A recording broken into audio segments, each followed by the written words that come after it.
Article 14 says that there must be equality before law and हमारे जो laws हैं वो इक्वली प्रोटेक्टेड होने चाहिए, equal protection of laws must be there. Then Article 15, it said that there must be no discrimination only on the basis of what? Only on the basis of your caste, color, religion, race, place of birth. Okay?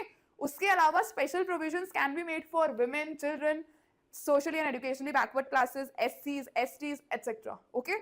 Then comes your Article 16. Article 16 ensures what? Equality of opportunity in public employment and in promotions. Okay? उसके अलावा for the backward classes it also provides for the reservation. Okay?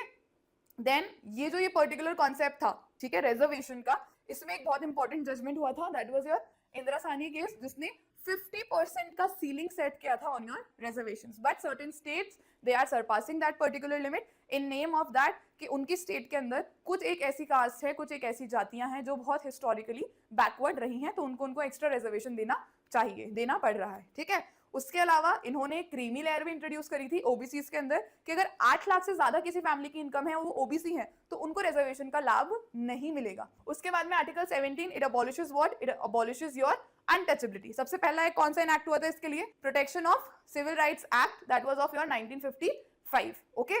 Then your article 16 it was abolition of what? Abolition of titles and it says that national awards जो है वो upheld हो सकते हैं. Raghavan case हुआ था आपका, ठीक है, तो नेशनल अवार्ड्स अपहेल्ड हो सकते हैं, but those awards Bharat Ratna, Padmashri, they can not be used as what?